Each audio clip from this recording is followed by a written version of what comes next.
Le départ de Fernand le 16 mai 2020 est une immense perte pour nous tous. Il était défenseur sans égal de la santé publique et plus particulièrement de la lutte contre le tabac. Homme de science, professeur émérite et médecin dévoué à la santé communautaire et des travailleurs, Fernand était non seulement une inspiration pour le monde de la santé, mais il était un grand partenaire de la communauté anti-tabac du Québec et du Canada en entier. Reconnu pour son franc-parler, Fernand était un orateur brillant qui savait comment faire comprendre des enjeux controversés et compliqués, mais il était aussi assez drôle. Alors, notamment, il était extrêmement bon communicateur grâce à des images colorées qui prenaient son auditoire par surprise, y compris le ministre de la Santé à l'époque, Philippe Couillard, dont le projet de loi initial en 2005 allait permettre l'aménagement de fumoirs, initialement, dans les restaurants et les bars.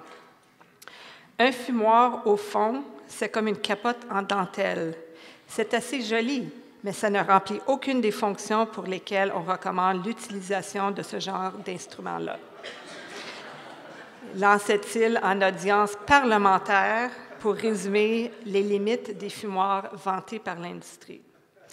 Fernand était précurseur sur tous les fronts. Il était aussi auteur, co-auteur et traducteur de nombreuses œuvres scientifiques, dont plusieurs qui questionnaient des idées conventionnelles, surtout en lien avec certaines interventions de santé mal avisées. Il a grandement influencé ses élèves, nombreux professionnels de la santé et tout particulièrement la communauté de la lutte anti-tabac.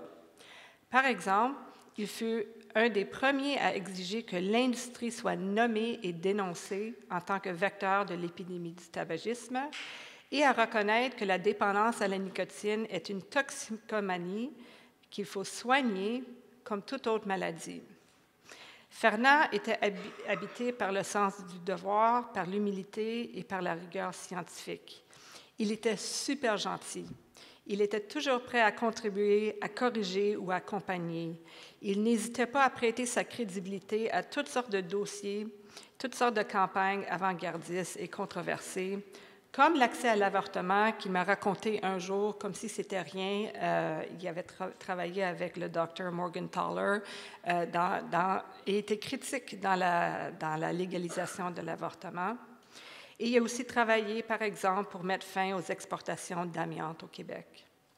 Fernand a accompagné l'équipe de la Coalition québécoise pour le contrôle du tabac, donc moi, Louis et Florie, pendant plus de 2 décennies, donc toutes les années que j'étais à l'ASPQ. Moi, comme bien d'autres, et j'en suis certaine, beaucoup d'autres, je suis honorée d'avoir eu la chance de travailler, de socialiser et d'apprendre d'un homme aussi exceptionnel. Fernand est vraiment un homme d'honneur qui a laissé sa marque au Québec, au Canada et dans le monde entier, et ce, au grand bénéfice de la santé publique et de tous ceux et celles qui l'ont connu. Merci.